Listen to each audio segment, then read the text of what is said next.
Salutations Tedenas, c'est moi le chef et bienvenue dans cette petite review, cette petite analyse du nouveau trailer de Dragon Ball Super, le film intitulé Broly. Tu connais les bails, alors qu'est-ce qu'on en a pensé de ce nouveau trailer sorti un petit peu au débeauté, hein, sorti comme ça? Bon, ça a été plus ou moins annoncé que durant cette période on aura un nouveau trailer, mais quand même il a un peu popé comme ça. Bon, j'ai mis un peu de temps avant d'en parler parce que j'étais un peu occupé ce week-end. Donc on va en parler maintenant. Alors déjà, ce trailer m'a fait vibrer. Il m'a fait un petit frisson. Je me suis dit, oh, peut-être qu'on va enfin avoir un scénario dans un film Dragon Ball Super, un vrai scénario.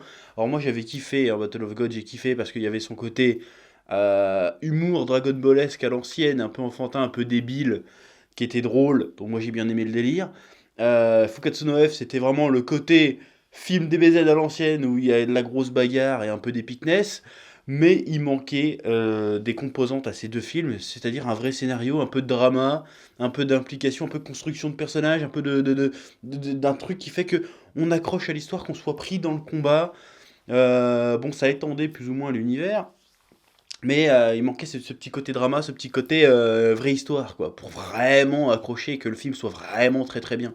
Et donc, avec ce trailer, et le premier, j'ai le sentiment qu'on va avoir un peu un mélange des deux, c'est-à-dire avoir le Dragon Ball que j'aime, le Dragon Ball que j'attends, que je réclame à corps et à cri depuis des années, du Dragon Ball avec de la baston épique, du drama et un peu d'expansion d'univers. On apprend plus sur la genèse du monde de Dragon Ball, sur son futur, sur comment ça marche tout ça.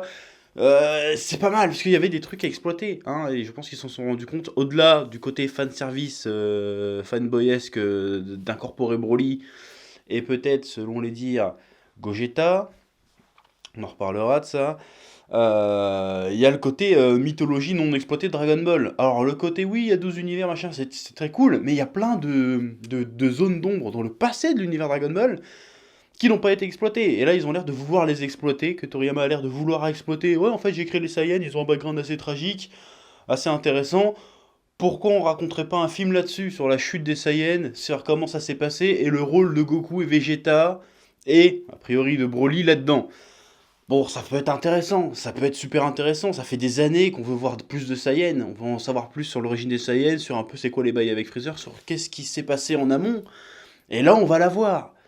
A priori, que si ça pouvait prendre au moins la première demi-heure du film, comme j'ai cru comprendre, c'est cool, c'est-à-dire qu'on va avoir une vraie histoire, qu'on va avoir une drama, on va apprendre beaucoup de choses, et peut-être que ce qu'on apprendra dans ce film, remis en perspective avec Dragon Ball qu'on connaît, peut-être que le Dragon Ball qu'on connaît aura un tout nouveau sens. Bon, ça peut aussi tout niquer, mais ça peut aussi lui apporter un tout nouveau sens, une toute nouvelle saveur, et ça peut être cool. Bon, par contre, il y a un truc qui me fait un peu peur dans cette histoire de trailer et d'exploration des origines, c'est qu'il semblerait qu'ils font naître, que Toriyama fait naître Vegeta, Broly et Goku à la même période. Alors, je sais pas s'ils sont nés à la même année ou quoi que ce soit, s'ils ont le même âge, mais jusqu'à présent, j'ai toujours pensé que Vegeta était bien plus vieux que Goku. Mais bon, c'était peut-être une idée reçue, hein, donc je suis curieux de voir comment il va agencer ça.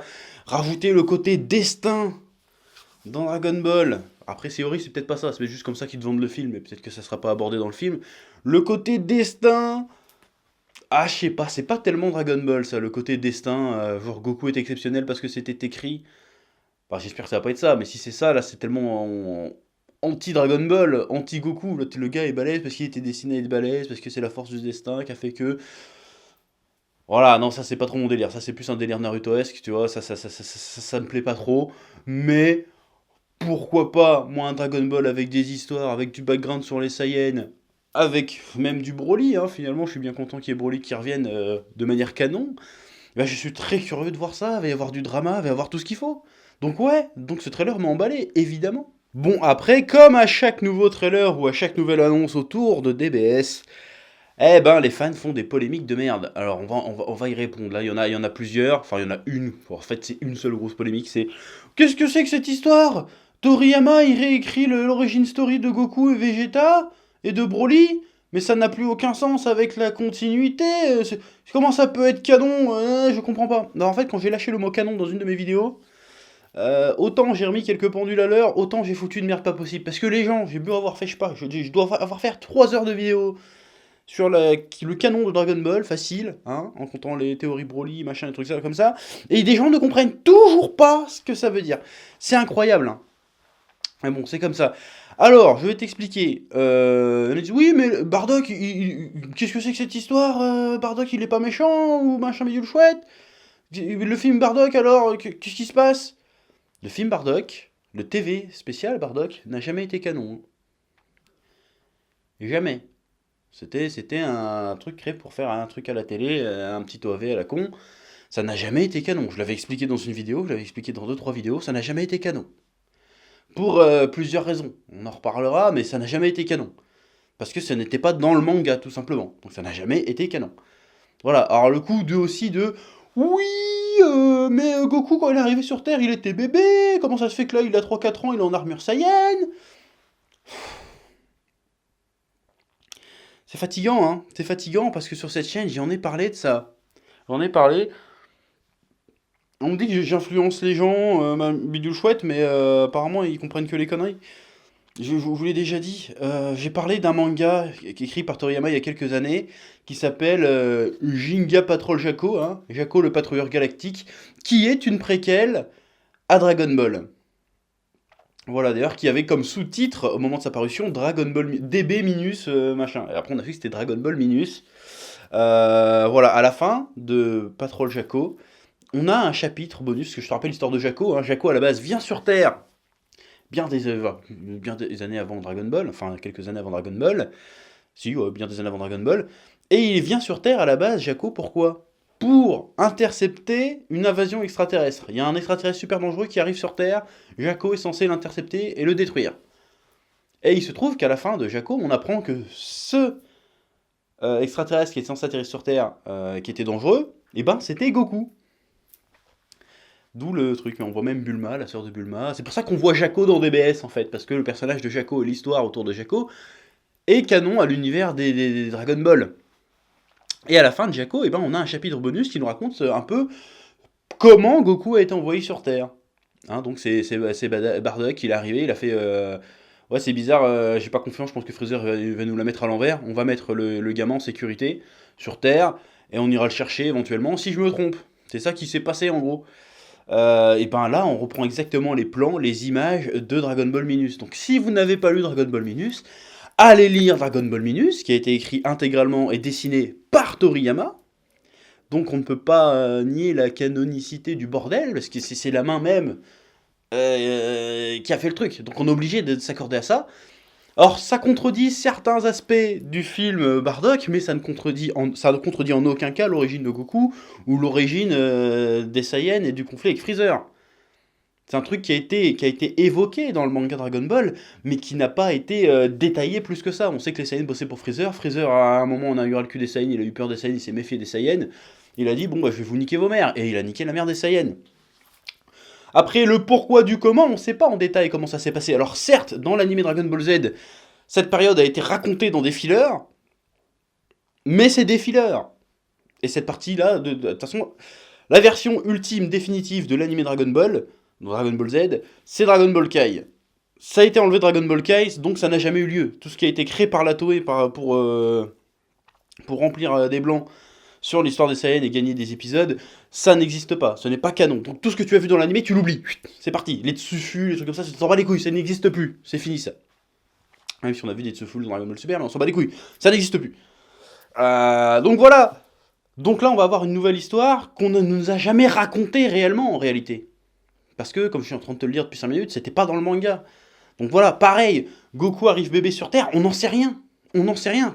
La seule image qu'on a de Goku bébé à poil, a priori dans sa capsule, alors que non, même pas dans sa capsule, pareil, les seules images de l'atterrissage de Goku sur Terre qu'on a ne viennent pas du manga, mais viennent de l'animé.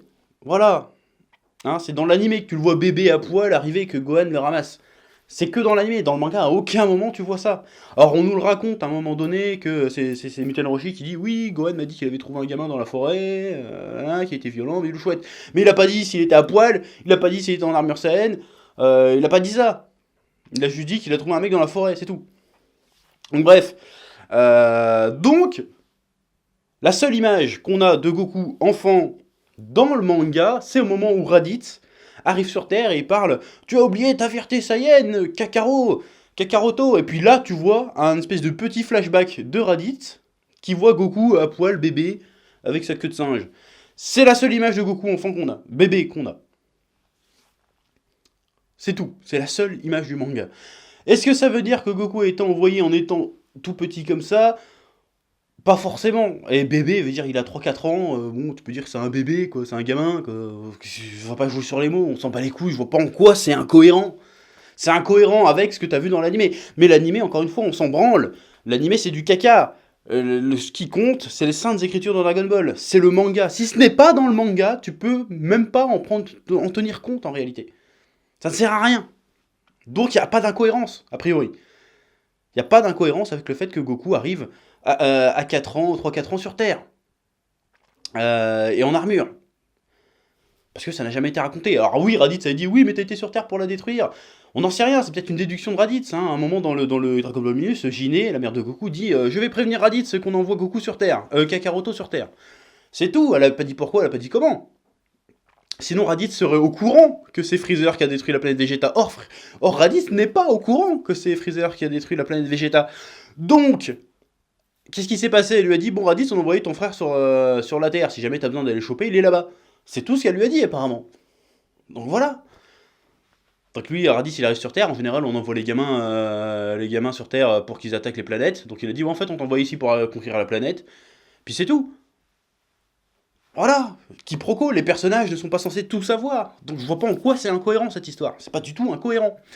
Autre truc qui a fait polémique, c'est l'apparence de Freezer. De Frieza, moi je dis Freezer, je me bats les couilles. L'apparence de Freezer, qui est tout rose. Alors qu'à la base, normalement, la première fois qu'on le voit et qu'il enlève son armure, on voit qu'il a une espèce d'exosquelette blanc avec des petites boules violacées un peu partout. Alors oui, ça m'a surpris aussi. Mais après j'ai fait quelques petites recherches. Je me dis, ah, peut-être que Freezer a cette apparence parce que, en fait, le Freezer, peut-être, hein, c'est qu'une théorie. Le Freezer qu'on voit dans le trailer, et bah ça c'est sûr et certain, est un Freezer beaucoup plus jeune que celui qu'on connaît. Donc, mais on sait pas quel âge il a, Freezer, en réalité. Donc peut-être que c'est une version de Freezer gamin, en fait. En réalité, tout simplement. Parce que, en même temps, c'est une certaine cohérence. Pourquoi? Parce qu'on voit Vegeta gamin, on voit Goku gamin, on voit Broly gamin. Vu que Freezer est très fortement lié à l'histoire de ces trois mecs, on pourrait imaginer que ça serait pas incohérent de découvrir Freezer gamin. Surtout que dans le trailer, on voit, il dit heureux de vous rencontrer. Donc a priori, ça va peut-être couvrir une période de plusieurs années où on va voir Freezer découvrir le Saiyan. Apparemment, c'est le roi Cole qui lui fait bon, bah maintenant, la planète Vegeta va répondre à mon gamin, va répondre à Freezer. Et Freezer, il arrive, fait enchanté de vous connaître, il a l'air plus agité que d'habitude. Peut-être qu'on a là une version de Freezer enfant. Ce qui justifierait son apparence légèrement différente.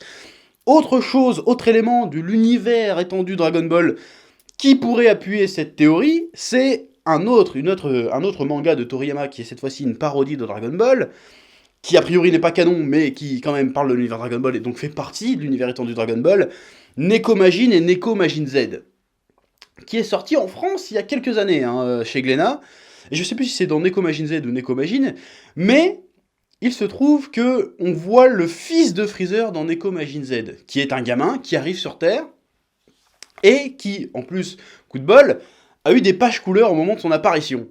Et il se trouve que quand le fils de Freezer enlève son armure, il est exactement comme Freezer, on le voit dans le trailer. C'est-à-dire qu'il a un petit corps tout rose, comme s'il n'avait pas encore mué, tu vois, qu'il avait un petit corps de triton, là, comme s'il allait muer et avoir une carapace après, tu vois. Et il a les mêmes couleurs que Freezer, la même apparence que Freezer, sauf qu'il a une tête en forme de noisette plutôt qu'avec des cornes. Donc, si on considère que c'est Toriyama qui a designé la race de Freezer enfant, parce que c'est vraiment un gamin dans l'histoire, on peut se dire que peut-être qu'effectivement, vu la concordance des designs, la concordance de la thématique du film, de l'époque, et du fait qu'on n'a jamais putain de sa mère su quel âge avait Freezer, on pourrait supposer de manière tout à fait rationnelle et tout à fait crédible, même si c'est peut-être pas le cas, qu'en fait, ce qu'on voit là, c'est la toute première itération, présentation de Freezer enfant. Pourquoi pas? Pourquoi pas? Ça serait super intéressant de voir Freezer enfant. Je trouve ça cool, parce que je l'ai trouvé étrangement petit quand même dans le...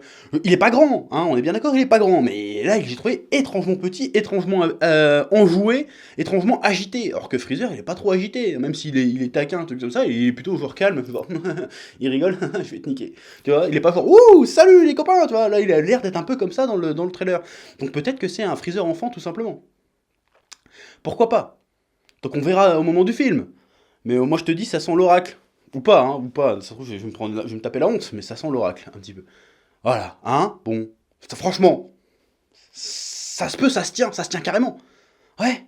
Bref, sinon ce trailer, en plus de ça, on découvre un peu plus Paragus. Enfin, on a une phrase de Paragus qui, contrairement au premier film Broly où c'était extrêmement tragique, où c'était devenu vraiment un paria, il se faisait jeter à la poubelle avec son fils. Là, c'est plus une histoire de vengeance. Genre, ah ouais, en fait, bah, ça va sûrement reprendre la base du film. C'est-à-dire que le roi Vegeta va voir que Broly a un potentiel beaucoup plus puissant que Vegeta, le fils. Il va dire, ouais, bon, bah celui-là, on va faire comme si on n'avait rien vu, on va l'exiler quelque part au fin fond de l'univers, on n'en parlera plus. Et Paragus fait, vous voulez jeter mon gamin parce que t'es jaloux, fils de pute. Et il va dire, ok, bah je vais partir avec lui, et dans quelques années, je vais revenir vous niquer. Sauf qu'entre temps, bah, hein, forcément, Freezer. Du coup, bah, il avait plus rien à venger, donc il est resté dans son coin, faire ses trucs. Donc ça peut être intéressant. Or, c'est vrai que même s'il va y avoir certainement un côté tragique dans ce film, je pense qu'il y aura quand même un côté moins hardcore. Parce qu'on est en 2018, parce que Dragon Ball, ça s'adresse encore aujourd'hui, surtout à des gamins. Je pense que ça sera pas aussi trash, aussi dur que le film Broly. Le film Broly, dans son aspect tragique, est très très dur. L'autre, il crève l'œil de son père. Il y a un petit côté un peu shakespearien, là, genre avec les rois, les princes, les princesses qui se vengent et tout. J'aimais bien ce côté-là, qui était très très hardcore. Même Broly était très hardcore. Au-delà d'être violent physiquement, il était violent psychologiquement. Je veux dire, psychologiquement, il faisait peur. Genre, c'est ton fils, à ta place, je l'éloignerai. Bah c'est assez violent. C'est assez flippant, assez angoissant, assez oppressant comme délire. Je pense qu'on n'ira pas jusqu'à là, malheureusement, mais on peut avoir quand même une petite histoire qui essaye de raconter vraiment quelque chose, qui peut être un peu émouvante. Et c'est vrai que c'est ça qui manquait à Dragon Ball Super, la série, c'était le drama, c'était l'émotion. Alors il y a eu quelques fulgurances comme ça dans la série, mais c'était beaucoup trop rare. Et là, il y a peut-être moyen de faire un vrai film Dragon Ball qu'on attend avec tout ce qu'il faut, du drama, de l'épique, de la bonne baston, de l'animation de qualité, parce que franchement l'animation est plutôt stylée. Voilà, pareil, hein, dans le trailer, moi les premières images, tu vois Zabon, Dodoriel, Commando Ginu en même temps, t'es en train de péter un câble, t'es là, oh putain, ça va être génial. Voilà, mais après bon, il y a le côté un peu terre à terre qui revient, mais franchement ces deux premiers trailers vendent un peu du rêve. Bon, le premier trailer vendait surtout l'aspect graphique, qui est vraiment neuf, stylé, moderne pour du Dragon Ball, et qui vraiment va renouveler un peu l'imagerie et tout le reste. Et là, on nous vend un peu le scénario. Bon, on sait pas trop de quoi encore exactement, ça va, les tenants et aboutissants de l'histoire, on les connaît pas trop, mais en tout cas, on nous vend une histoire, on nous vend un scénario plutôt que de la bagarre. Et en plus, on nous le fait de manière intelligente, parce qu'on nous vend un peu du fanservice, finalement, avec cette histoire de l'origine des Saiyans, de Broly, de Freezer gamin, tout ce que tu veux. Mais en même temps, on nous promet une histoire derrière. Donc quelque part, est-ce qu'on a enfin le film ultime de Dragon Ball Super, qu'on réclame depuis des années et des années? Eh ben on verra, j'ai envie de dire, rendez-vous en salle au mois de décembre, en espérant, Inch'Allah, qu'il sorte en France, putain de merde. Voilà, et j'aimerais bien ne pas être obligé d'aller jusqu'à Paris pour me taper le film. Faites-le sortir dans toute la France, ça va cartonner les mecs. Faites pas les cons avec ça. Sortez-le en France. Je sais pas qui il faut sucer pour que ça arrive, mais tu me dis le jour et l'heure, et on s'arrange. Parce que il faut qu'il aille dans toute la France, il faut qu'on montre la puissance de Dragon Ball Z. Bon, par contre, j'espère que le film fera bien, quand même, on a mérité ça. Le manga, c'est une catastrophe, la fin de l'animé, bon, on a kiffé les 3 derniers épisodes, mais sinon c'était quand même laborieux. Fais-nous kiffer. Nous fais pas revenir Broly pour faire du caca avec. Brolette, on a déjà vu ce que c'était du caca. C'est-nous un truc épique. Je veux que ça soit limite plus épique que le premier film Broly. Je veux qu'on reste traumatisé. Faites-nous un truc bien, s'il vous plaît. Voilà. Sur ce, c'est tout ce que j'avais à peu près à dire sur ce trailer. Bon, la musique aussi est stylée. C'est tout ce que j'avais à dire sur ce trailer. Donc comme d'habitude, je t'invite à soutenir la chaîne en allant sur Utip pendant quelques secondes pour me faire gagner quelques malheureux deniers. Alors j'ai vu que certains avaient des problèmes, alors effacez vos cookies de votre navigateur pour y retourner. Si vous voulez y retourner, après ça reste une bêta, ça reste un peu voilà, aléatoire, mais voilà, c'est une des solutions. Sinon, comme d'habitude, Dirty Cosmos, hein, disponible en ebook également sur Utip, 1€, voilà, c'est pas cher. Vas-y, regarde. Et bah abonne-toi, commente, voilà. Et je te dis à bientôt pour de nouvelles aventures Dragon Ballesques. Et n'oublie pas, Dragon Ball, c'est la vie. Ouais. Eh oh, tu vas pas te barrer comme ça, hein? Tu vas laisser un pouce bleu? Un petit pouce bleu, hein? Puis tu regardes aussi les autres vidéos? Parce que voilà, tu t'abonnes? Ouais? Ouais.